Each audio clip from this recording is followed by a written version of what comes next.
देखो हम आज करेंगे क्या, जो सर वो जो बुक है वो मंडे को लेने आ सकते हैं? हाँ जी यश, हम करेंगे क्या, जो हमारा चैप्टर है analysis of financial statement, analysis जो हमारी ये वाली बुक है, इसको स्टार्ट करेंगे। अब ये बुक ना basically analysis of financial statements, किसके फाइनेंशियल स्टेटमेंट्स, बिजनेसेस कई तरीके से होते हैं, हम स्पेसिफिकली एक कंपनी के फाइनेंशियल स्टेटमेंट की बात कर रहे हैं। तो क्या डिफरेंस है कंपनी के फाइनेंशियल स्टेटमेंट में और बाकियों के? जैसे बिजनेस जब किया जाता है तो आप कैसे कैसे कर सकते हो, आप सोल प्रोप्राइटरशिप में कर सकते हो, आप पार्टनरशिप में कर सकते हो, आप सोल प्रोप्राइटर हो सकते हैं, मतलब अकेले आप ही ओनर हैं, पार्टनरशिप में कर सकते हैं, और कंपनी बना के भी कर सकते हैं।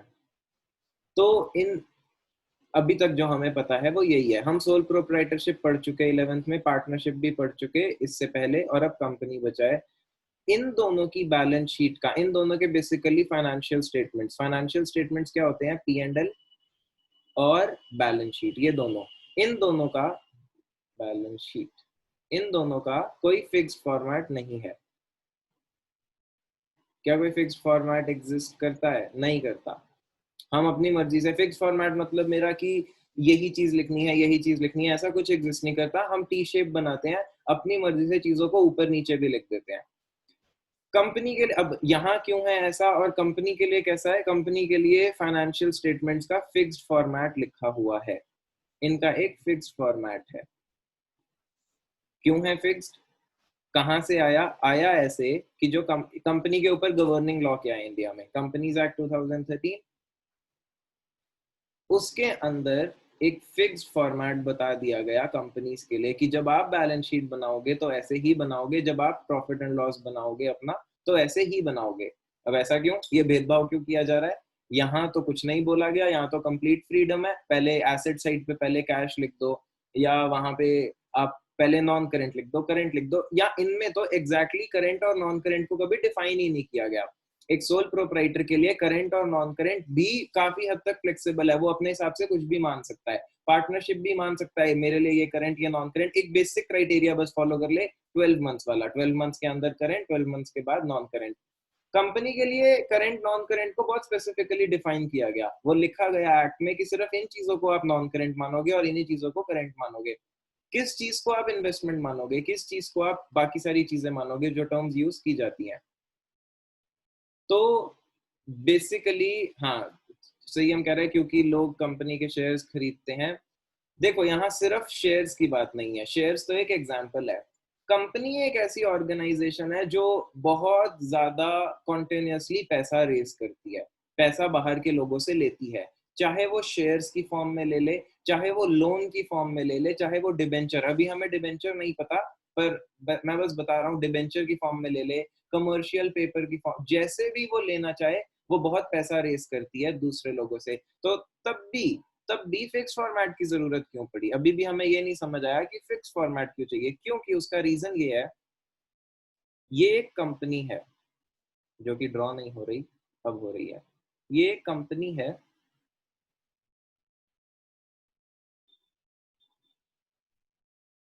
कंपनी को पैसा चाहिए किसी भी फॉर्म में आए। देखो शेयर्स, अब इनमें कुछ डिफरेंस होता है। शेयर्स की फॉर्म में अगर पैसा मिलता है तो जिन्होंने पैसा लगाया वो ओनर्स बन जाते हैं।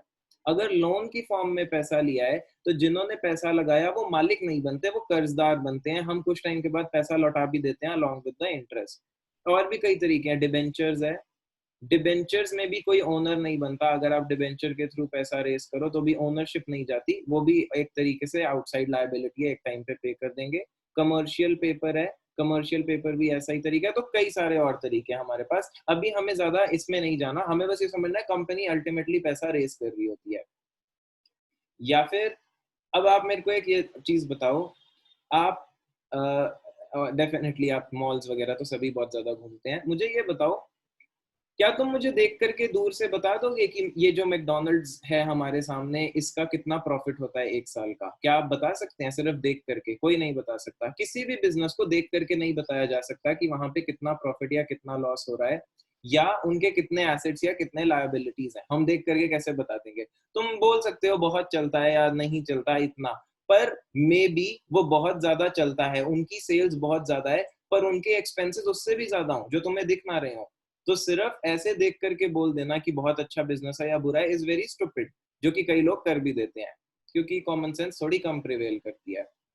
अब यहाँ अगर आपको पैसा लगाना है, ये हैं आप, थोड़े दुबले पतले, कोई बात नहीं, ये हो तुम, ये कंपनी ने तुम्हें अप्रोच करा है, ये कंपनी ने तुम्हें अप्रोच करके बोला है कि आप हैं बहुत वेल्दी इन्वेस्टर, यहाँ बस हम इमेजिन कर रहे हैं, ठीक है? मैं मान लेता हूँ आपके पास 1000 करोड़ हैं, जो आप किसी जगह इन्वेस्ट करने का ढूंढ रहे हैं, कोई जगह कि मैं किसी कंपनी में लगाऊं और यहाँ पे मेरे को रिटर्न मिले। तो अब तुमने क्या किया कि ये कंपनी ने तुम्हें अप्रोच करा कि आप एक इन्वेस्टर हैं, आपके पास 1000 करोड़ हैं टू स्पेयर, आप इन्वेस्टमेंट ढूंढ रहे हो, तो हमारी कंपनी में इन्वेस्ट करो। और कंपनी ने आपको बोला आप ये इन्वेस्ट करोगे हम में, तो हम आपको हर साल इतना रिटर्न देंगे, इसके बदले इतना पैसा देंगे। और अब ये डिपेंड करता है कि आप एज एन ओनर इन्वेस्ट करना चाहते हो या ये लोन ढूंढ रहे हैं, जो भी जैसे भी, पर वो अल्टीमेटली तुमसे पैसा मांग रहे हैं और बोल रहे हैं हम इसके बदले आपको ये ऑफर करते हैं। तुम्हें कैसे पता ये कंपनी अच्छी है या बुरी? सबसे पहले तो तुम यही सोचोगे ना कि जिस कंपनी में मैं पैसा लगा रहा हूँ, ये कंपनी फ्यूचर में प्रॉफिटेबल रहेगी भी या नहीं। ऐसा ना हो 2 साल के बाद लॉसेस की वजह से बंद हो जाए, तो आपका पैसा तो डूब गया। अगर आपने कोई प्रॉपर्टी खरीदी तो यही सोच के खरीदी ना कि फ्यूचर में प्रॉपर्टी का प्राइस बढ़ जाएगा तो मैं प्रॉफिट में बेचूंगा। कभी ये सोच के खरीदी है कि प्रॉपर्टी 10 करोड़ की ले लेता हूँ, फ्यूचर में सिर्फ 4 करोड़ की हो जाएगी तो 6 करोड़ के लॉस में बेचूंगा? ऐसा कोई सोचता है? नहीं ना। तो कंपनी में भी पैसा लगाने से पहले तुम यही देखोगे फ्यूचर में प्रॉफिट होगा इस कंपनी से या नहीं। प्रॉफिट या लॉस कैसे दिखेगा? प्रॉफिट एंड लॉस अकाउंट से। ये कंपनी आपको अपना पास्ट का, फ्यूचर का तो नहीं, फ्यूचर का प्रोजेक्शन दिखा सकती है पर वो श्योरिटी नहीं है, पर आप कहीं ना कहीं पास्ट की परफॉर्मेंस से फ्यूचर की परफॉर्मेंस गेस करने की कोशिश करोगे। हर इंसान यही करता है। फ्यूचर किसने देखा है? पर हम पास्ट से ही गेस करते हैं। क्यों? क्योंकि हमें पास्ट से पता चल जाता है कि कंपनी कैसा काम करती है, कंपनी के जो ओनर्स हैं वो कितने इंटेलिजेंट है, उन्हें बिजनेस करना आता है या नहीं आता। तो इन्होंने अपना प्रॉफिट एंड लॉस अकाउंट आपको दिया। फिर आपको ये भी था कि चलो प्रॉफिट एंड लॉस से मैंने प्रॉफिट तो देख लिया, पर इनकी बैलेंस शीट भी देख लेता हूँ। बैलेंस शीट क्यों देख रहे हो? कि देख लूं कि कहीं ऑलरेडी बहुत सारे लोन्स तो नहीं है कंपनी पे। हो सकता है कंपनी को बहुत अच्छा प्रॉफिट होता हो, पर पहले से ही बहुत ज्यादा कर्जा लिया हो, तो वो सारा प्रॉफिट तो वो कर्जा उतारने में चला जाएगा ना, तुम्हें क्या देंगे? तो दोनों फाइनेंशियल स्टेटमेंट्स का काफी रोल है। वैसे अच्छे इन्वेस्टर्स तो कैश फ्लो स्टेटमेंट भी देखेंगे, पर अभी हमने कैश फ्लो नहीं पढ़ा तो हम उस पर नहीं जाते, हमें पता ही नहीं वो क्या होता है, तो उसमें क्या देखना है हमें ये भी नहीं पता। तो आपने बेसिकली इनका पी एंड एल और बैलेंस शीट मंगवा लिए। अब जब पी एंड एल और बैलेंस शीट तुमने देखे, कंपनी जो थी, ये कंपनी की फाइनेंशियल पोजीशन बहुत वीक थी, इन्हें प्रॉफिट्स नहीं होते थे। पर अगर कंपनी ऐसा पी एंड एल और बैलेंस शीट तुम्हें दे दे जिसमें प्रॉफिट ना हो, तुम पैसा इन्वेस्ट करोगे? नहीं करोगे। ये बात तो कंपनी को भी पता है। तो उन्होंने कुछ मैन्युपुलेशंस कर दी इसमें, उन्होंने मैन्युपुलेशंस कर दी कि प्रॉफिट्स इन्फ्लेट कर दिया। इन्फ्लेट मतलब जबरदस्ती का प्रॉफिट दिखा दिया, और बैलेंस शीट में भी अपने एसेट्स और लायबिलिटी की पोजीशन बदल दी कि बहुत अच्छा दिखे, बहुत फेवरेबल फाइनेंशियल पोजीशन बना दी इन्होंने। अब ऑब्वियस ही बात है, ये आपको ये फाइनेंशियल पोजीशन दिखा रहे हैं, तुम ऑब्वियसली इसको नहीं मानोगे ज्यादा। मतलब तुम बोलोगे कि पहले आप इसको किसी ऑडिटर से साइन करा के लाओ, मतलब किसी चार्टर्ड अकाउंटेंट से साइन करा के लाओ कि ये ऑथेंटिक है, कि आपने ये सही बनाए हैं। तो एक सीए चेक करेगा, वो अपना टाइम लगाएगा और फिर वो साइन कर देगा। पर पॉइंट ये है कि ये जो बैलेंस शीट और पी एंड एल बना रही है एक कंपनी, हर कंपनी बहुत रेगुलरली अपनी बैलेंस शीट और पी एंड एल जगह जगह सबमिट करती है, क्योंकि उनको मार्केट से पैसा लेना है। अब गवर्नमेंट ने इसी वजह से एक कंपनी के बैलेंस शीट और पी एंड एल को फिक्स्ड कर दिया कि आप एक ही फॉर्मेट में बनाएंगे, और हर चीज को डिफाइन कर दिया, क्योंकि ऐसा ना हो कि जो कंपनी एक चीज को एसेट बोलती हो, दूसरी कंपनी उसे एक्सपेंस बोलती हो, तो दोनों कंपनी की बैलेंस शीट्स में फर्क आ जाएगा, ऑल्दो ट्रांजैक्शन सेम होगी। एक कंपनी बोलेगी हमारे लिए तो ये खर्चा एसेट का है, दूसरी कंपनी बोलेगी नहीं ये एक्सपेंस का है। एक उसे बैलेंस शीट में डाल देगी, दूसरा उसे पी एंड एल में डाल देगी, तो सेम ट्रांजैक्शन से दो कंपनीज दो अलग अलग इफेक्ट कर बैठेंगी। और इसको रोकना क्यों है? इसको रोकना इसलिए क्योंकि बेचारे भोले भाले इन्वेस्टर्स बैठे हैं मार्केट में आपके जैसे, जो बैलेंस शीट को ज्यादा अच्छे से पढ़ना चाहते हैं, पर उनको एक फिक्स फॉर्मेट तो मिले, उनको पता तो चले कि इन्वेस्टमेंट में इन्वेस्टमेंट ही लिखा है। जो मतलब मेरे लिए इन्वेस्टमेंट का है, कंपनी के लिए भी इन्वेस्टमेंट का वही मतलब है। तो कंपनी के लिए ये चीजें डिफाइन करनी जरूरी है। जैसे कंपनी ये बोल दे कि सर हमें तो लगा इस चीज को इन्वेस्टमेंट कहते हैं, तो हमने इसको यहाँ लिख दिया, तो ये बेनिफिट ऑफ डाउट मिल जाएगा उन्हें फ्यूचर में फ्रॉड हो जाए, वो बोले अरे एक्सपेंस की ये डेफिनेशन होती है, ओहो हमें तो लगा कुछ और डेफिनेशन है, तो ऐसे तो वो बच जाएंगे। इसीलिए उन्हें किसी को बताने की जरूरत है कि एक्सपेंस एग्जैक्टली ये होता है, एसेट एग्जैक्टली ये होता है। कौन बताएगा? एक लॉ बताएगा। वो लॉ क्या बना? Companies act 2013। अब हमें ये बात तो साफ पता चलती है क्योंकि इसमें 2013 लिखा है कि ये एक्ट 2013 में बना। इसका प्रीडिसेसर कौन था? इससे पहले कौन था पता है? 2013 से पहले क्या कंपनीज पे लॉ ही नहीं था कोई? उसका नाम पता है किसी को? वो था कंपनीज एक्ट 1956 में भी 2000 कुछ बोलना था 1956। इससे पिछला एक्ट जो बना था 1956 में बना था, पर क्योंकि कंपनीज चेंज होती हैं, वर्किंग एनवायरनमेंट चेंज होता है, तो लॉ को भी चेंज होने की जरूरत है। तो इसकी जगह फिर एक नया लॉ लाए हम 2013 में, जो अब एप्लीकेबल है। तो ये लॉ हमें बेसिकली एक कंपनी का फॉर्मेट एक्सेट्रा एक्सेट्रा सब बताता है।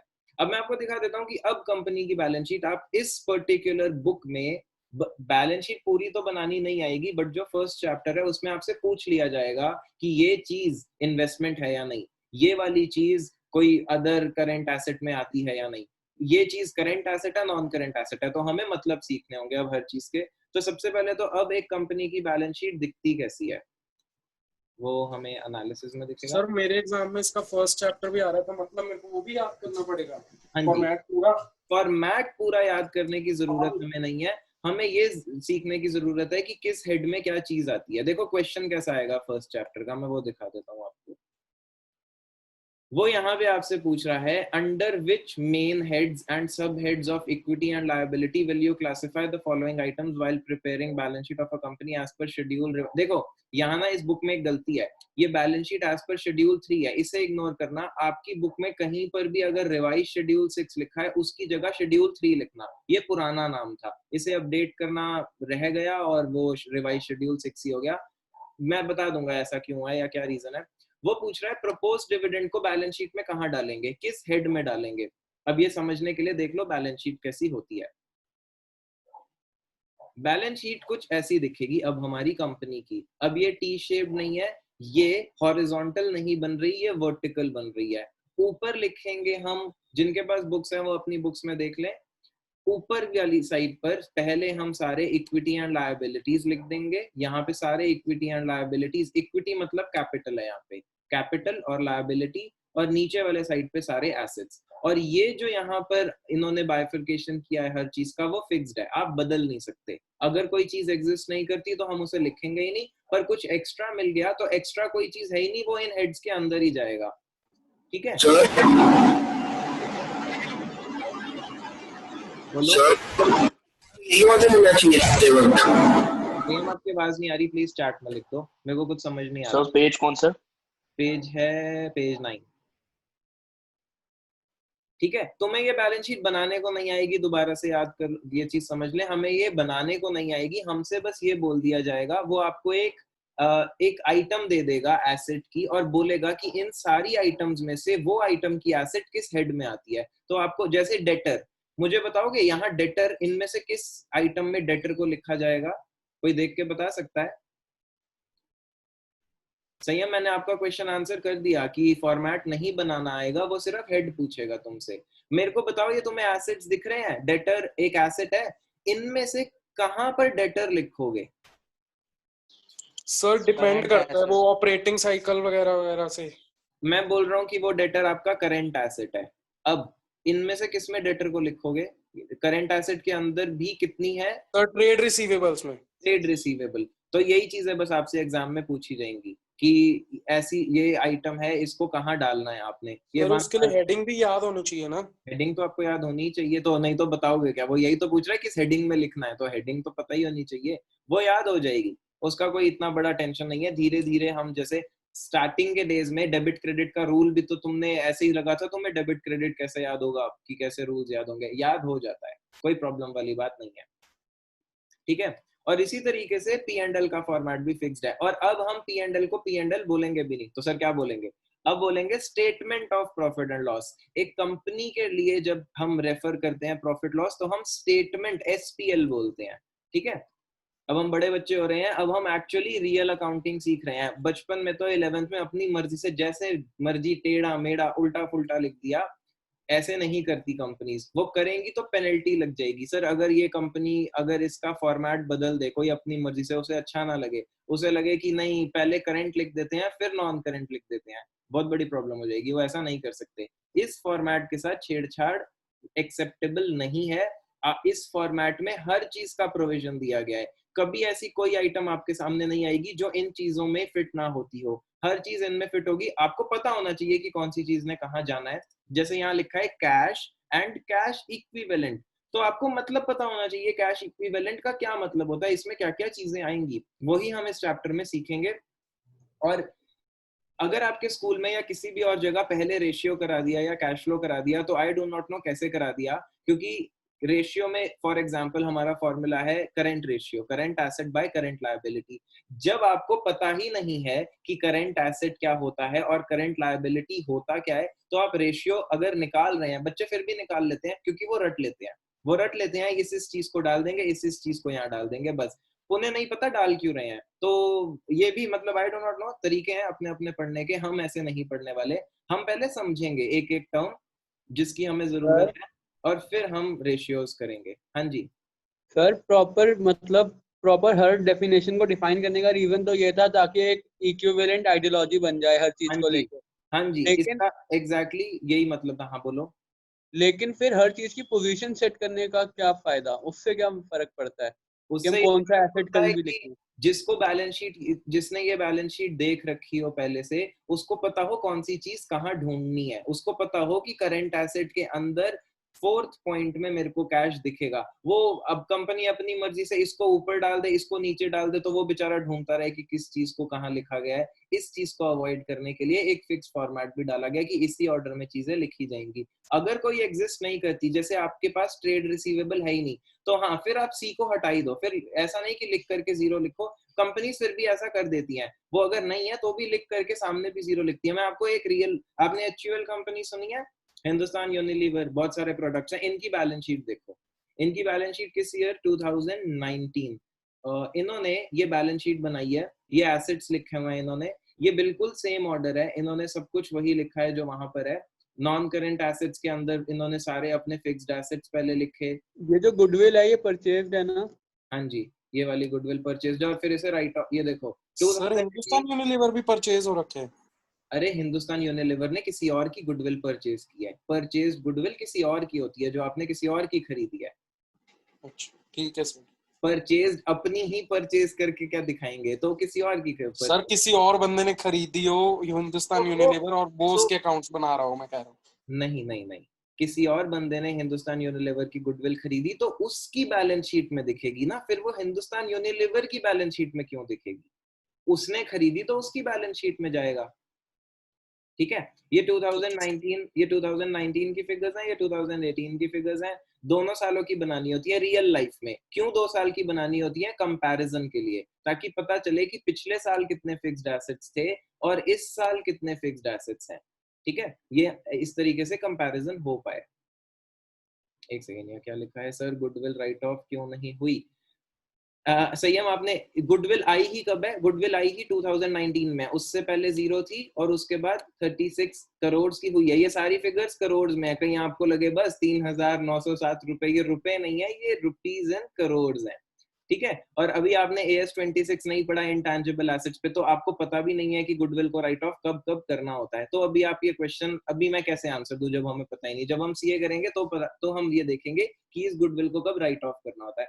तो बेसिकली ये इन्होंने बैलेंस शीट का फॉर्मेट बिल्कुल वैसा ही बनाया है जैसा कि कंपनीज एक्ट 2013 में लिखा गया। ये एसेट साइड लिख दी, एसेट साइड का यहाँ टोटल कर दिया। अब यहाँ पे जो इनके लिए इन्वेंट्री का मतलब है वही किसी और कंपनी के लिए भी इन्वेंट्री का मतलब होगा। कि ऐसा फ्यूचर में ना हो एक कंपनी बोले अच्छा हमें तो ये इन्वेंट्री लगती थी तो हमने इसको इस कॉलम में डाल दिया, कोई दूसरी कंपनी बोले नहीं नहीं हमारे हिसाब से तो इन्वेंट्री ये थी। तो ये डिस्क्रिपेंसीज को हटाने के लिए इन्होंने कंपनीज एक्ट में सारी चीजें यूनिफॉर्म करी। नेक्स्ट पर आते हैं, ये इक्विटी एंड लायबिलिटीज वाला कॉलम है, मतलब जो हम लायबिलिटी लिखते हैं जिस चीज को, यहाँ पर सारे इन्होंने इक्विटी लायबिलिटीज अपने लिखे दोनों साल के, यहाँ फाइनेंशियल लायबिलिटीज हैं, ये प्रोविजंस हैं जो इन्होंने बनाए हैं, इतने प्रोविजंस जो फ्यूचर में क्लेम्स इन पे आ सकते हैं या व्हाटएवर प्रोविजंस। इसका देखो ये नोट, अगर आपको इसकी भी सर वैसे तो इक्विटी पहले नहीं लिखते, इक्विटी एंड लायबिलिटी? इक्विटी तो पहले लिखा है, ये इक्विटी लिखा हुआ है, ये दो नहीं मतलब एसेट से भी पहले नहीं लिखते इक्विटी एंड लायबिलिटी? ये आपने, ये 2 पेज हैं, ये आप ऊपर नीचे कर सकते हैं, आप पहले एसेट्स दिखा दें या आप पहले इक्विटी लायबिलिटी दिखा दें, ये 2 अलग अलग पेज हैं। जैसे यहाँ पर अगर ये कॉलम आपका बड़ा बनता है तो ये 2 अलग पेज बनेंगे, फिर आप एसेट वाले पेज को पहले लगा दें या इक्विटी वाले को पहले, इसमें कोई इशू नहीं है, ठीक है। पर इसके अंदर कुछ करना अलाउड नहीं है, यहाँ पर आप पहले लायबिलिटी लिखो और इक्विटी को नीचे कर दो, ये नहीं करते हम। और अगर आपको इनकी भी डिटेल देखनी है, जैसे फॉर एग्जांपल यहाँ पे तो लिखा हुआ था ना प्रॉपर्टी प्लांट एंड इक्विपमेंट, मगर कितनी प्रॉपर्टी है, कितने प्लांट इक्विपमेंट है, तो यहाँ देख रहे हो नोट में 3A लिखा है, नीचे नोट्स भी अटैच्ड है। बैलेंस शीट हमने बस 2 पेज की बनाई, अब जब नीचे हम नोट्स में अगर देखेंगे ना, वहां पर इसकी डिटेल दिखेगी कि कितनी इनके पास प्लांट प्रॉपर्टी, ये सारे नोट नंबर यही दिखा रहे हैं कि इनके अंदर की डिटेल नीचे मिलेगी। अगर सारी डिटेल बैलेंस शीट के फेस पे डालने लग गए तो बैलेंस शीट तो थाउजेंड्स ऑफ पेजेस की बनने लग जाएगी। तो यहाँ पे कम ही, यहाँ पर मेन अमाउंट लिखा जाता है, इसकी बाइफरकेशन आपको नीचे मिलेगी, ठीक है। तभी तो ये पूरा पीडीएफ कितने पेजेस का है, शायद 100 से ऊपर पेजेस का है। ये हमारा P&L एक्सेट्रा, ये हमारा बैलेंस शीट हो गया, ये P&L का फॉर्मेट है, ये भी हम सीखेंगे। अब ऐसे ही बनेगा, सबसे पहले इनकम, अब टी शेप नहीं बनता कंपनी के लिए, टी शेप कोई भी चीज टी शेप नहीं बनती। यहाँ पे income, revenue from operations, other income, total expense, फिर एक्सपेंसेस लिखे, एक्सपेंसेस की भी ये बाइफरकेशन है। अब जैसे कॉस्ट ऑफ मटेरियल कंज्यूम्ड, अगर आपको डिटेल देखनी है नोट नंबर 27 पे जाओ, सारी डिटेल दिखेगी। फाइनेंस कॉस्ट क्या है, अदर एक्सपेंसेस क्या है, एक्सेट्रा एक्सेट्रा एक्सेट्रा। पॉइंट मेरा यहाँ ये है, मुझे कैसे पता ये सारी फिगर्स असली हैं? मैं इस कंपनी के शेयर्स खरीदना चाहता हूँ, मैंने ये देखा और मैंने यहाँ प्रॉफिट देखा, कितना प्रॉफिट, 6036 करोड़, कितना ज्यादा प्रॉफिट हुआ, ठीक है, 6036। और पिछले साल कितना हुआ था, 2 साल का इसीलिए दिया कि हम कंपैरिजन कर पाए। पिछले साल 5237 करोड़ का प्रॉफिट हुआ, इस साल 6036 करोड़ का प्रॉफिट हुआ, तो प्रॉफिट भी ज्यादा हुआ है। तो मैं काफी इंप्रेस्ड हूँ इस बैलेंस शीट से। मैंने इनके एसेट्स देखे तो एसेट पोजीशन भी काफी स्ट्रांग है। मैंने इक्विटी और लायबिलिटीज देखे तो इक्विटी ऑलमोस्ट हाफ है, मतलब ओनर्स का अपना लगाया हुआ पैसा और बाहर वालों से लिया हुआ पैसा बराबर बराबर ही है, तो ये भी अच्छी पोजीशन ही है। मालिक आधा पैसा कंपनी में मालिकों की जेब से लगाए, आधा बाहर वालों से। यही सब हम रेशियो में सीखेंगे। बैलेंस शीट को ऐसे ही पढ़ा जाता है, रियल लाइफ में तुम्हारे सामने बैलेंस शीट आ जाए तो अकाउंटिंग पढ़े हुए बच्चे भी फिर सोचते हैं अब इसका कबूतर बनाऊं या नाव बनाऊं। ये नहीं करना होता, वो इसलिए नहीं है कि अब उससे पेपर बोट बनाएंगे या रॉकेट बना के हवा में उड़ाएंगे। शेयर्स में इन्वेस्ट अगर करना सीखना है तो बैलेंस शीट पढ़ना सीखना पड़ेगा। और कई सारी चीजें होती हैं देखने के लिए, आप देखेंगे कि ओनर्स का अपना कितना पैसा है, जैसे टोटल पैसा इतना लगा है तो यहाँ पे एक हम रेशियो निकालेंगे और हम सीखेंगे भी रेशियो में डेट इक्विटी रेशियो कि डेट कितनी है कंपनी में और ओनर्स का अपना पैसा कितना है, तो वो रेशियो भी मुझे यहाँ काफी अच्छा दिखता है। इनके एसेट्स में मैं देखूंगा कि सर इसके अंदर ये कैसे पता लगा कि बंदों ने, मतलब मालिक ने अपना कितना लगाया हुआ है और बंदों ने कितना डाला है? इक्विटी यही तो होता है, इक्विटी यही तो दिखाता है कि कैपिटल कितनी है। ये इक्विटी कैपिटल यही है कि ये पैसा ओनर्स ने लगाया है, तो इन दोनों का सम ऑलमोस्ट 7900 के आसपास है, 7700 और टोटल देखो कितना है, इतना। और इसमें से हम शॉर्ट टर्म वालों को हटा देंगे, प्रोविजन और अदर करंट को हटा देंगे, तो ऑलमोस्ट बराबर ही है। तो धीरे धीरे सीख जाओगे, इसमें ज्यादा मत अभी पढ़ो, मैं बस तुम्हें बता रहा हूँ बैलेंस शीट का रोल क्या है। इन्होंने ये पब्लिश क्यों करी, अपनी बैलेंस शीट पब्लिक को क्यों दिखा रहे हैं? अगर कोई कंपनी आपको अपनी बैलेंस शीट या P&L ही ना दे तो तुम उसके शेयर क्यों खरीदोगे? तो जिस भी कंपनी को आपको अपने शेयर्स बेचने हैं उसको फाइनेंशियल स्टेटमेंट तो देनी पड़ेगी। अब नेक्स्ट पॉइंट जो सबसे इंपॉर्टेंट है कि मैंने पढ़ ली बैलेंस शीट और मैं काफी इंप्रेस्ड हूँ इनकी फाइनेंशियल पोजीशन से कि बहुत स्ट्रांग फाइनेंशियल पोजीशन में है कंपनी। पर सबसे बड़ा इशू ये सच्ची फिगर्स है, यानी मुझे कैसे पता इनके पास इतने रुपीस के प्लांट्स प्रॉपर्टी इक्विपमेंट है या नहीं? ये तो झूठ भी लिख सकते हैं। इन्होंने अपने statement of profit and loss में अगर झूठ लिख दिया, ये रेवेन्यू नहीं था, ये झूठ लिख दिया, तो मैं तो बेचारा आज गरीब आदमी शेयर्स में इन्वेस्ट कर दूंगा इनके, बाद में पता चलेगा कि कंपनी के फाइनेंशियल फिगर्स फ्रॉड्यूलेंट थे तो मेरा पैसा तो डूब जाएगा, या कोई और इन्वेस्टर पैसा इन्वेस्ट कर दे, या ये कहीं से भी पैसा रेज कर ले on the basis of fake figures.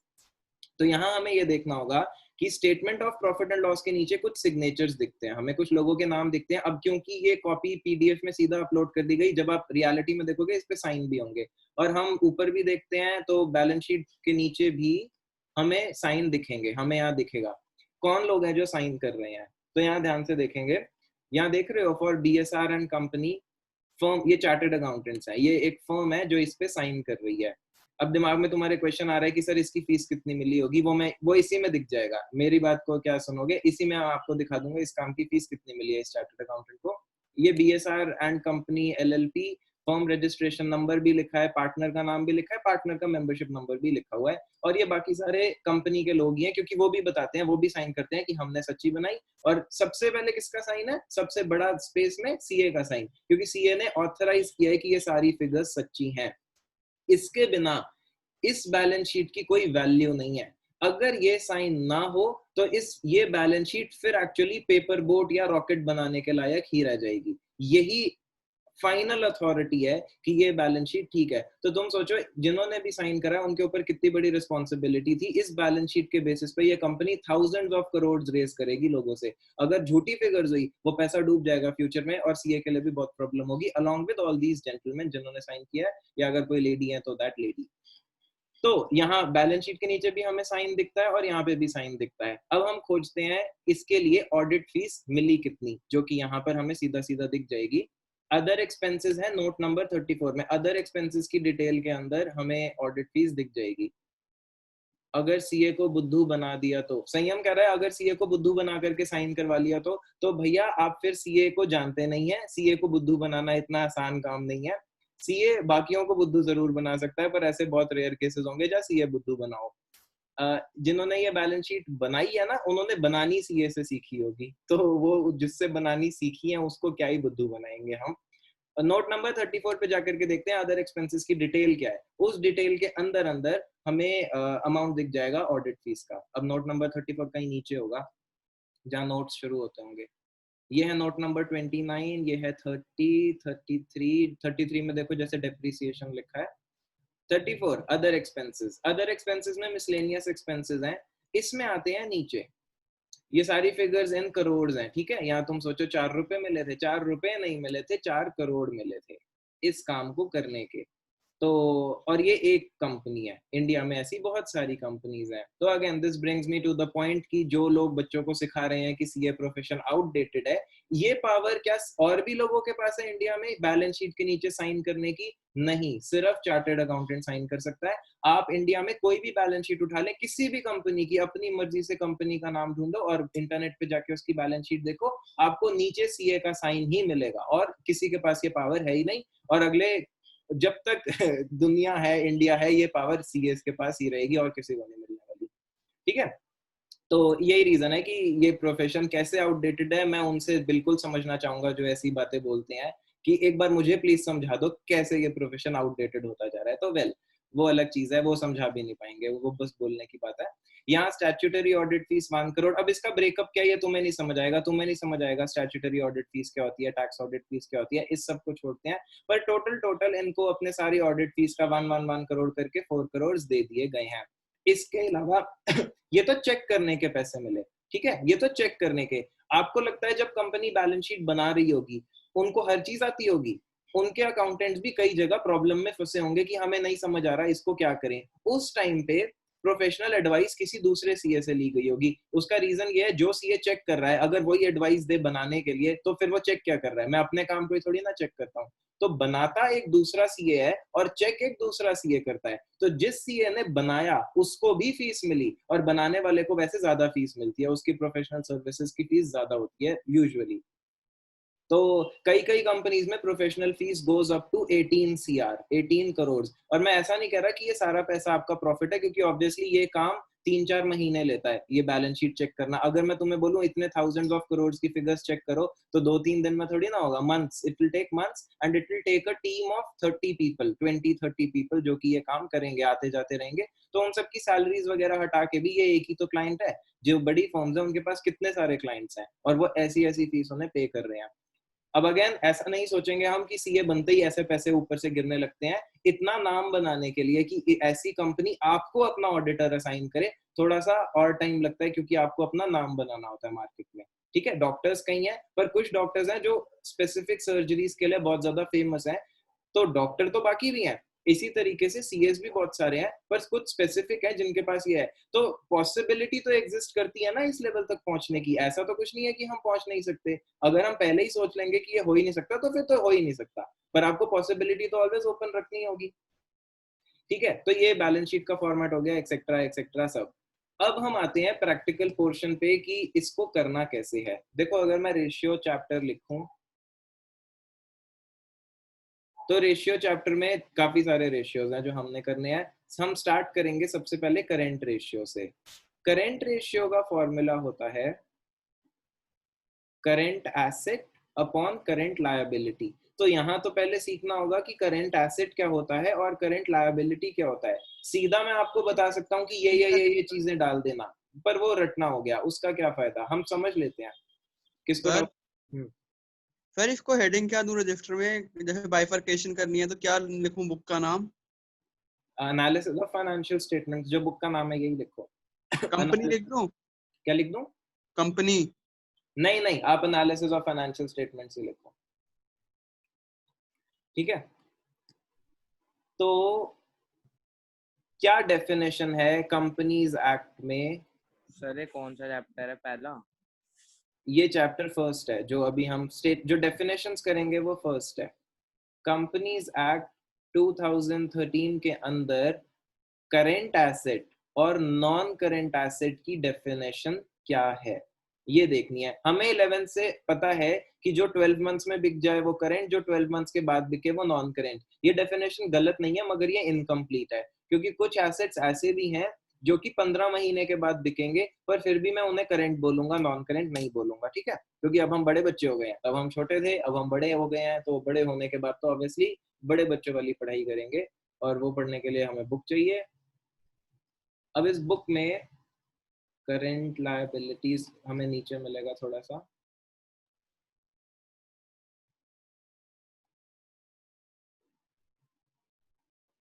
Current assets पहले। करंट सर कौन सी रेशियो बताई थी आपने? करंट रेशियो,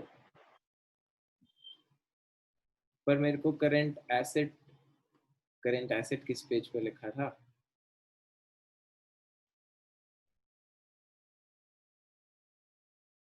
ये करंट एसेट्स की डेफिनेशन है, ये पेज नंबर 6 है।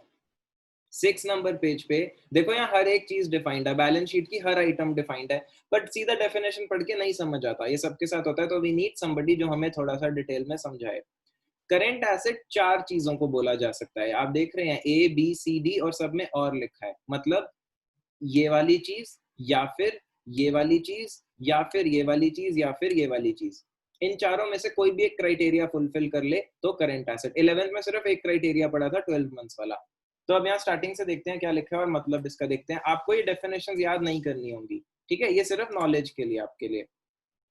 Current assets are those assets. सबसे पहले व्हाट आर एसेट्स, एक बार ये भी रिवाइज कर लेते हैं। Assets are those things which provide future economic benefit and are controlled by an entity. ये सारी चीजें एसेट्स हैं।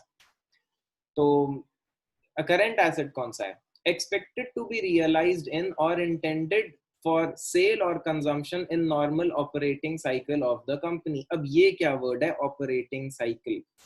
चलो ए को अभी छोड़ते हैं, आगे बढ़ते हैं। ए क्योंकि डिटेल में समझने वाली बात है, बाद में समझेंगे। बी में लिखा है held primarily for the purpose of trading. इसका मतलब कोई बता सकता है मेरे को? सिंपल इंग्लिश है, सिर्फ हिंदी में मतलब बता दो, इस लाइन का क्या मतलब है? सर जो सिर्फ बेचने के लिए ली गई हो, ऐसे गुड्स, हाँ, इन्वेंट्रीज। इन्वेंट्री। तो इस लाइन का बेसिकली मतलब क्या है? उसने किस चीज को करंट बोल दिया? इन्वेंट्री। तो इन्वेंट्री को तो करंट में सीधा सीधा लिख ही दिया गया कि इन्वेंट्री हमारा करंट रहेगा ही। तो मैं जब करंट लिख रहा हूं, मैं ऐसा करता हूं, मैं यहाँ करंट एसेट्स लिखता हूं,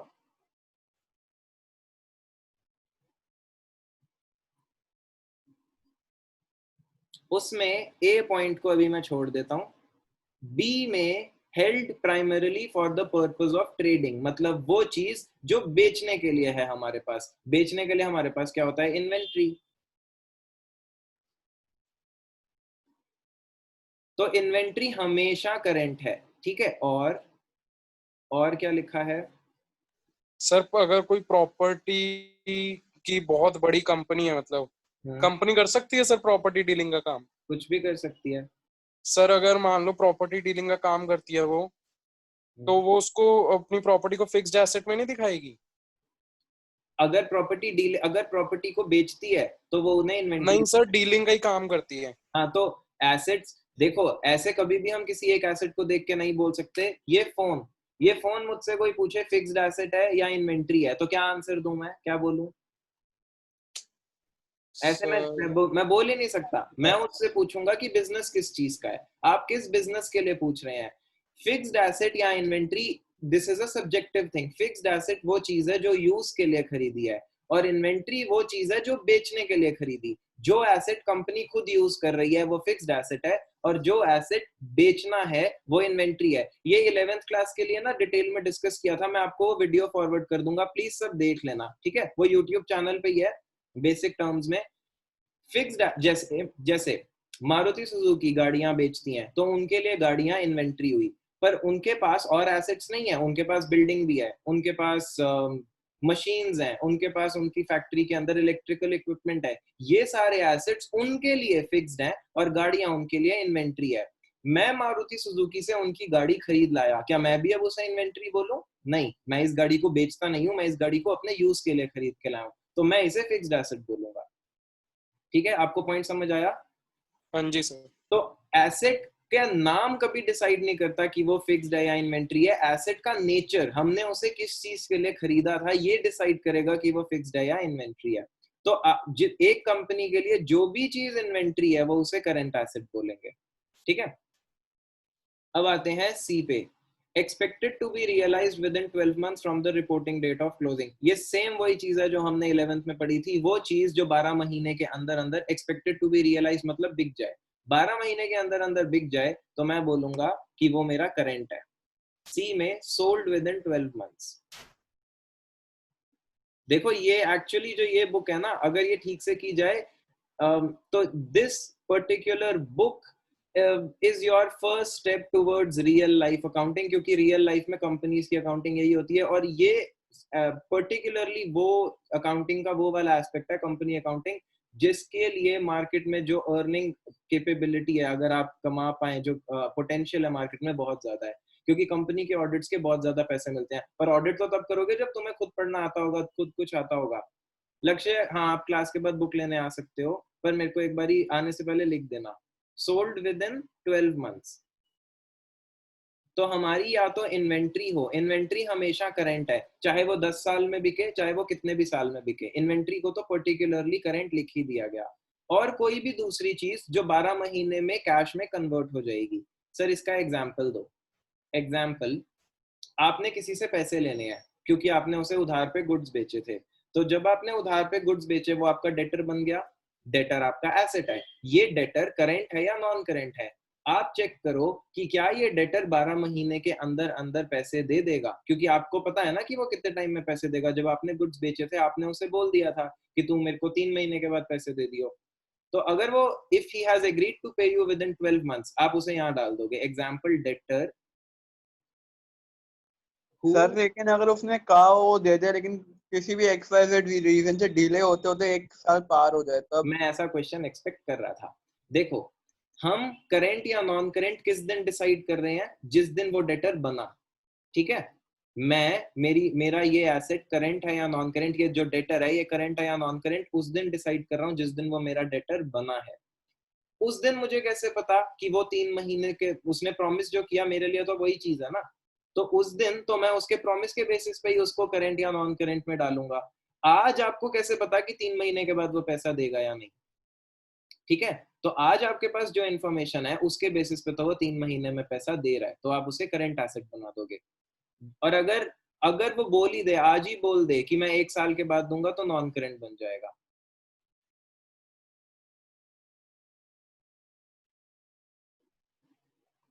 ठीक है, सोल्ड विद इन 12 मंथ्स। और example, debtor who has promised to pay with in 12 months, ये आपका करंट एसेट। ये जो यहाँ इन्वेंट्री लिखा है, ऑब्वियसली एसेट वाली इन्वेंट्री वही होती है जो अनसोल्ड गुड्स हैं, तो इस इन्वेंट्री का मतलब भी वही है जो अनसोल्ड है, जो अभी आपके पास पड़े हैं बिकने के लिए। ठीक है। डी, डी में हमारे पास क्या लिखा है, cash and cash equivalent unless it is restricted from being exchange. देखो ये नेक्स्ट लाइन मत पढ़ो, ये ज्यादा कॉम्प्लिकेटेड है आप लोगों के लिए, अभी इसको हम नहीं पढ़ते। कैश एंड कैश इक्विवेलेंट आप इतना ही समझो, कैश या कैश के इक्विवेलेंट कोई चीज। सर कैश इक्विवेलेंट क्या होता है, ये भी आगे चल के समझेंगे। ठीक है, यहाँ कैश तो सीधा सीधा समझ गए, कैश और bank balance, cash and cash equivalents.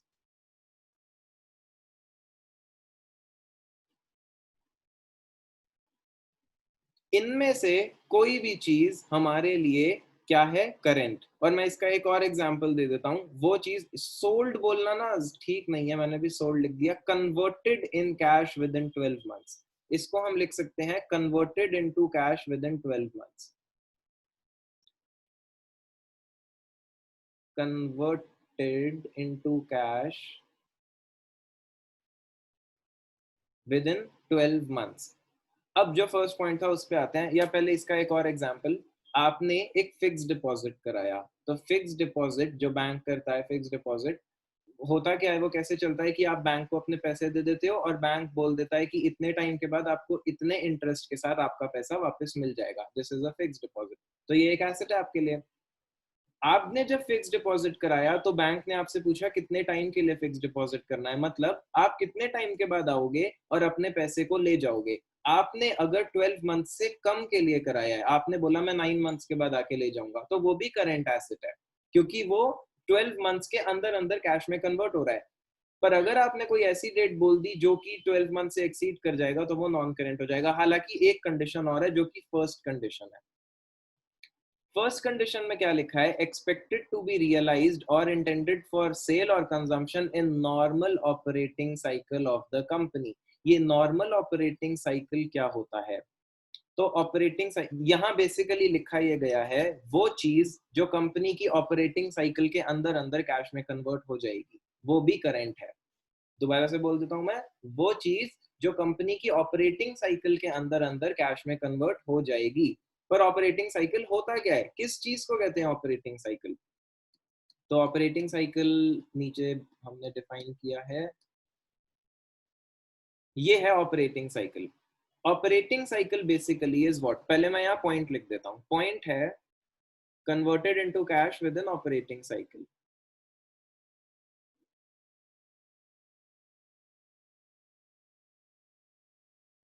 अभी मैंने बहुत सिंपल में लिखा है, सिंपल लैंग्वेज में।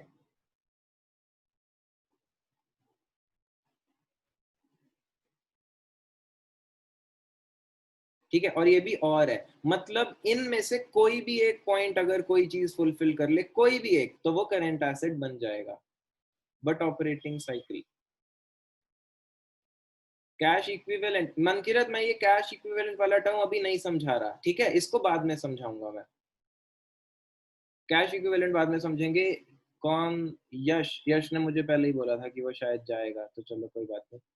हमें 3 पॉइंट समझ आ गए। इन्वेंट्री हमेशा करंट एसेट है, कोई भी चीज जो 12 महीने में कैश में कन्वर्ट हो जाए वो करंट एसेट है। Cash and cash equivalent current asset है, कैश इक्विवेलेंट बाद के लिए रखा गया है समझने के लिए। और फर्स्ट पॉइंट है कोई भी चीज जो ऑपरेटिंग साइकिल के अंदर अंदर कैश में कन्वर्ट हो जाएगी। But what is operating cycle, ये समझ में तो आए, फिर समझ आएगा ना कि कैश की उसके अंदर कन्वर्ट हो रहा है या नहीं। तो ये चार्ट देखो, ये चार्ट है आपके बुक के 13th पेज पे। ऑपरेटिंग साइकिल एक कंपनी का क्या होता है, कंपनी ने अपना रॉ मटेरियल खरीदा, रॉ मटेरियल खरीदने से लेकर के फिनिश्ड गुड्स बनने तक जितना टाइम लगा, प्लस वो फिनिश्ड गुड्स को बेचने में जितना टाइम लगा, प्लस अगर उधार पे बिके तो डेटर बन गया, उस डेटर ने आपको पैसा कितने टाइम में दिया, इस पूरे साइकिल को ऑपरेटिंग साइकिल कहते हैं। जैसे अब मैं आपको एग्जांपल यहाँ पे लिख देता हूँ, ऑपरेटिंग साइकिल। सर इस ऑपरेटिंग साइकिल का कोई फिक्स पीरियड होता है? हर कंपनी का अलग होता है, हर कंपनी का ऑपरेटिंग साइकिल अलग होता है।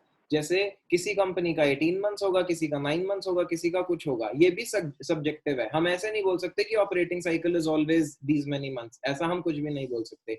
We'll have to look at the company and we'll have to see कि ये साइकिल कितने टाइम में कंप्लीट होता है। तो जितने टाइम में एवरेज उस कंपनी का साइकिल कंप्लीट हो जाता है, हम बोलेंगे कि वो ऑपरेटिंग साइकिल है। मैं किस साइकिल की बात कर रहा हूँ?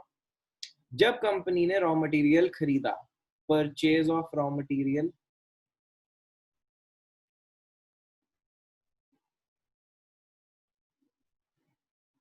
अब यहाँ एग्जाम्पल के लिए इन्होंने कितना टाइम लिखा है, 3 महीने। चलो इसको छोड़ो, रॉ मटेरियल जिस दिन आ गया, इस दिन से अपनी काउंटिंग शुरू करो। इस दिन से क्या क्या हो सकता है? ये रॉ मटेरियल हो सकता है प्रोसेसिंग में जाए। ऐसा तो नहीं होता कि रॉ मटेरियल आते ही गुड्स बनना शुरू हो जाता है। कभी कभी कंपनी बफर स्टॉक भी रखती है कि रख लो, बाद में बनाएंगे। तो कंपनी ने अपने रॉ मटेरियल को लेकर के रखा हुआ था। जैसे वहां 3 मंथ्स लिखा है तो मैं 3 मंथ्स लिख देता हूँ, हेल्ड फॉर 3 मंथ्स, 3 महीने अपने पास रखा। मैं इसको दूसरे पेन से लिख देता हूँ, हेल्ड फॉर 3 मंथ्स, 3 महीने रॉ मटेरियल ऐसे ही वेयर हाउस में पड़ा रहा। उसके बाद इन्होंने क्या करा? उसके बाद इन्होंने रॉ मटेरियल को प्रोसेसिंग में डाला। प्रोसेसिंग मतलब गुड्स बनाने शुरू करे। अब आपको लगेगा गुड्स बनाने में कितना टाइम लगता है, तो मैं आपको पहले भी बता चुका हूँ, अलग अलग का अलग अलग टाइम लगता है। गाड़ी बनाने में 7 दिन लग जाते हैं, प्लेन बनाने में 3 महीने या 1 साल भी लग जाता है। तो प्रोसेसिंग में डाला। अब प्रोसेसिंग से सबसे पहले क्या बनता है? वर्क इन प्रोग्रेस, मतलब अभी गुड बन रहा है। प्रोसेसिंग का क्या होता है कि वर्क इन प्रोग्रेस बनता है हमारा, WIP जिसे बोलते हैं, और WIP के बाद फाइनली फिनिश गुड बन जाता है। तो मान लो कि इसमें मैं एग्जांपल ले रहा हूँ सिर्फ, हर कंपनी का अलग होगा। ऐसा हम नहीं एज्यूम करेंगे कि ये हर कंपनी, ये किसी भी कंपनी का है, ये this will be always different. ये हो गया हमारा, लेट्स से 2 more months, 2 और महीने लग गए फिनिश गुड्स को बनने में।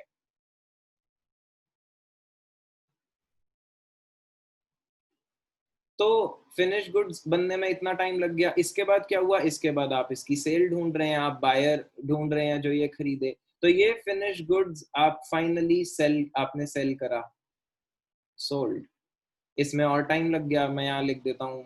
मतलब ये एग्जांपल है ना, हम खुद से सोच रहे हैं बस इस टाइम पे। तो यहाँ पे भी, यहाँ पर हम 4 months लिख देते हैं। 4 महीने लग गए। 4 महीने में भी जब ये बिका, तो जिसने खरीदा उसने कैश पेमेंट नहीं करी, वो आपका डेटर बन गया। ये क्रेडिट पे बिका तो आपका एक डेटर बन गया। इस डेटर ने आपको फाइनली 5 महीने के बाद पेमेंट कर दी, कैश रिसीव। ये सारी एग्जाम्पल्स हैं, ये सारे आर्बिट्ररी फिगर्स हैं जो मैंने खुद से एज्यूम किए। बाकी कंपनीज के लिए, हर कंपनी के लिए ये डिफरेंट होगा। ये कैश कितने टाइम में रिसीव हुआ? 5 months। तो ऑपरेटिंग साइकिल किसे बोला जाएगा? इस स्टार्टिंग पॉइंट से, जहां पर ये काम स्टार्ट किया गया था रॉ मटेरियल खरीदने वाला, वहां से लेकर के ये, यहां से लेकर के इस एंड पॉइंट तक, जब तक कैश मिला, इसमें जितना भी टाइम लगा, ये एक कंपनी का ऑपरेटिंग साइकिल है। तो यहाँ ऑपरेटिंग साइकिल कितना हो गया? 3 months, 3 + 2 5 + 4 9 months, और 9 में ये 5 और ऐड कर देंगे तो 14 months। इस कंपनी के लिए ऑपरेटिंग साइकिल 14 months है। हमारे सर ये भी डिफर कर सकती है एक ही कंपनी में हर बारी ऑपरेटिंग साइकिल। यस देखो सर। ऑपरेटिंग साइकिल ना मोस्टली एवरेज के बेसिस पे निकलता है। तो हाँ, ये टाइम टू टाइम रिव्यू किया जा सकता है, पर क्योंकि एवरेज के बेसिस पे है तो ये काफी टाइम तक सेम ही रहता है।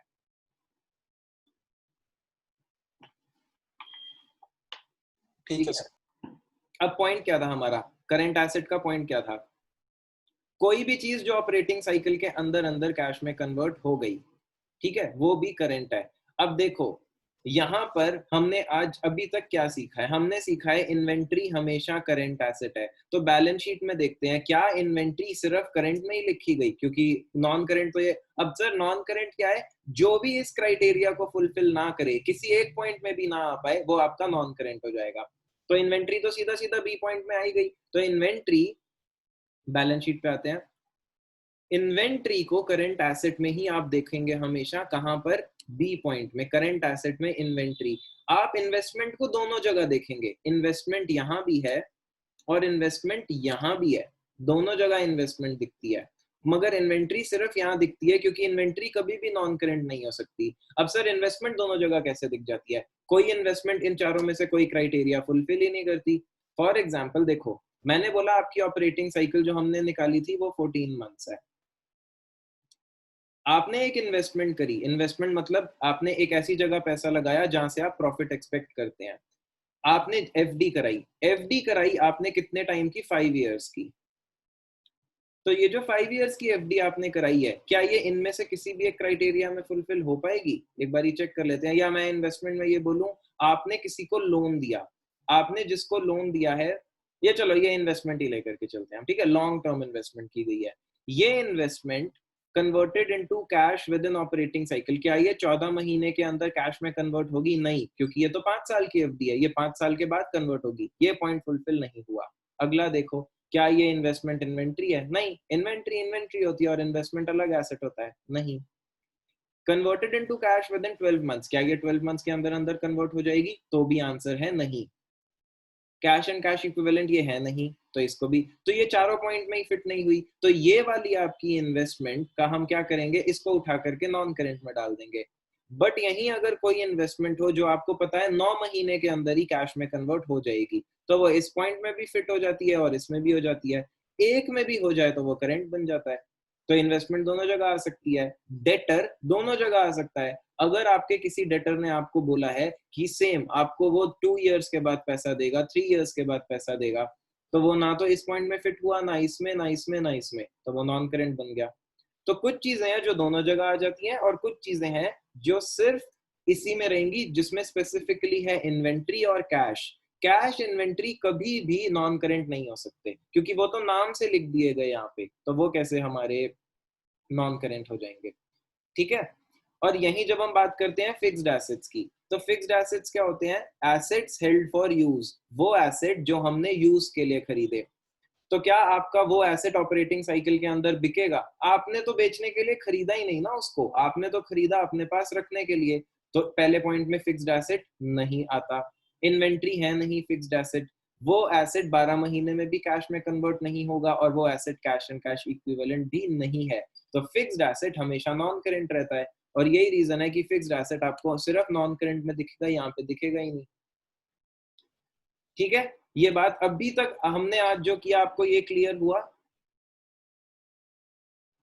हाँ या ना बोलो। Yes sir. बाकी सब भी बोल दो। अर्पण का सिर्फ माइक अनम्यूट हुआ, आवाज नहीं आई। तुम सबको यार, या तो आप ना ऐसा करो चैट में लिख दो, अगर बोलने में इशू है तो चैट में लिख दो। क्लियर हो गया? अगर किसी को नहीं हुआ तो डाउट बोल दो अब अपना। सर एक बार जो आपने ये बताया था ना कि सर एक बार करंट एसेट्स में कैश एंड कैश वाला, कैश एंड कैश इक्विवेलेंट वाला पॉइंट समझाया। कैश एंड देखो, कैश इक्विवेलेंट मैंने अभी आपको नहीं समझाया। क्यों नहीं समझा रहा मैं अभी? क्योंकि कैश इक्विवेलेंट इसमें भी लिखा है और cash equivalent cash flow chapter में भी लिखा है, तो मैं उन दोनों को एक साथ समझाऊंगा। वो दोनों अलग है। कैश फ्लो चैप्टर, सिर्फ कैश का मतलब क्या हुआ इधर? कैश का मतलब पैसा। नहीं कैश, सर, आपने कुछ और भी बताया था ना बैंक, पहले। बैंक। कैश इन अच्छा, हैंड हो या कैश एट बैंक हो, ये दोनों। इसमें in okay hand sir. In bank कुछ भी हो।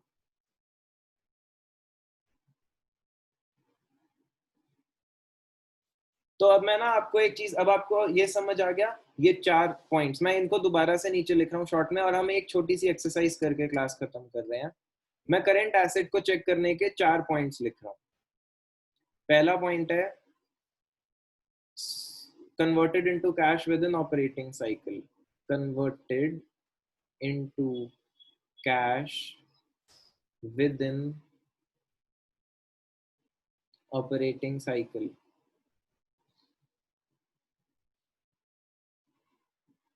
और अगला पॉइंट क्या है? मैं सीधा इन्वेंट्री लिख रहा हूँ, ठीक है। Held for the purpose of trading है, बट मैं इन्वेंट्री लिख रहा हूँ क्योंकि इन्वेंट्री ही है अल्टीमेटली वो चीज। और सी में क्या है? Converted into cash with in, converted into cash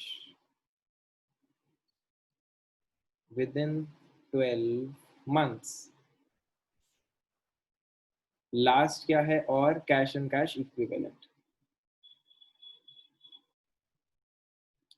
अब करना हमें ये है, आपके सामने एक डेटर आएगा, उस डेटर के बारे में आपको इंफॉर्मेशन दी जाएगी, आपको बताना है ये डेटर करेंट एसेट है या नॉन करेंट एसेट है। ठीक है, मैं वो इसी बुक में एक्सरसाइज है और ये आपकी टीएस ग्रेवाल में भी है। क्लास 6वीं की दूसरी क्लास थी ना, बस ये लास्ट हम सर करेंगे। मेरा भी टेस्ट है 5 मिनट में। 2 मिनट बस। ये फर्स्ट पढ़ो। A company has an operating cycle of 11 months. Page number बताना। Page number 14. A company has an operating cycle of 11 months and the expected period of realization of trade receivable is 10 months. वो बोल रहे हैं company की operating cycle 11 महीने की है और डेटर ने बोला है वो आपको 10 महीने में पैसा दे देगा। तो ये डेटर करेंट है या नॉन करेंट है? करंट है सर। करंट। करंट है। क्यों? क्योंकि वो जो आपकी ऑपरेटिंग साइकिल है, ये कितनी है ऑपरेटिंग साइकिल? 18 मंथ्स नहीं, कितनी लिखी हुई? 11 सर। 11 ऑपरेटिंग साइकिल 11 मंथ्स है। तो 11 मंथ्स क्या इस पॉइंट में ही फिट हो गया, वो आपके फर्स्ट पॉइंट में ही आ गया, तो वो करंट हो गया। Company has operating cycle of 11 months and debtor ने बोला है 12 महीने में पैसे देगा। करंट है या नॉन करंट है? करंट ही है sir. Reason? Current sir. Current क्योंकि वो 12 मंथ्स के अंदर रियलाइज हो जाएंगे ना डेटर। हाँ, देखो आपके पास 4 पॉइंट्स हैं चेक करने के लिए। वो 4 क्या है? या तो ऑपरेटिंग साइकिल के अंदर दे दे, इस केस में ऑपरेटिंग साइकिल के अंदर पैसा नहीं दे रहा, operating cycle is 11 months and वो हमें पैसा दे रहा है 12 मंथ्स में, तो ऑपरेटिंग साइकिल वाली कंडीशन तो फुलफिल नहीं कर रहा, मगर 12 मंथ्स वाली कंडीशन तो फुलफिल कर रहा है। सी में तो आ गया वो, तो इस वजह से वो करंट हो गया। ठीक है। Third, a company has operating cycle of 11 months and expected period of realization of trade receivable is 15 months. इसका answer non Non-current. Current. Non current. क्यों?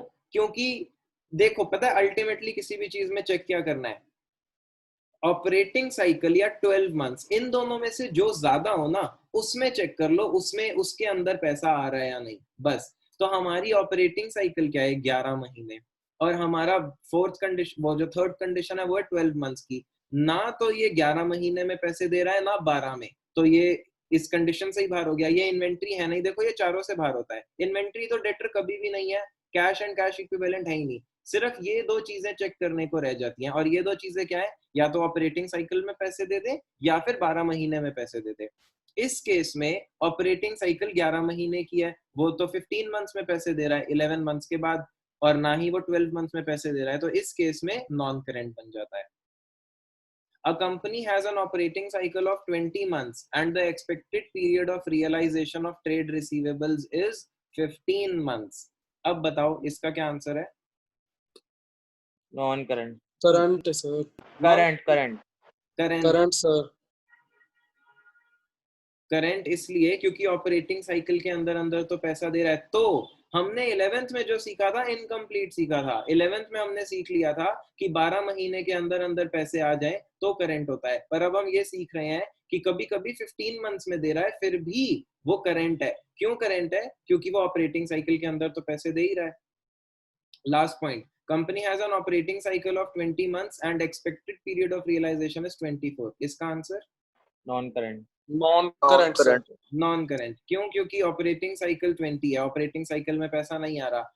दूसरी कंडीशन होती है 12 मंथ्स की, ना 12 में आ रहा है ना ऑपरेटिंग साइकिल में आ रहा है 24 में, तो नॉन करंट बन जाता है। अब आपको करना क्या है, इसी क्वेश्चन को दोबारा से करना, क्योंकि शायद कभी कभी हम इससे कंफ्यूज हो जाते हैं। आपको इसको दोबारा से करना है, दोबारा से पढ़ना है, करंट नॉन करंट का डिफरेंस अच्छे से सीखना है, और फिर नेक्स्ट क्लास में इसे कंटिन्यू करेंगे। ठीक है? और अगर इसमें कोई भी डाउट हो तो मुझे बता देना कि आपको क्या डाउट हुआ है। ओके, चलो बाय बाय। Bye sir.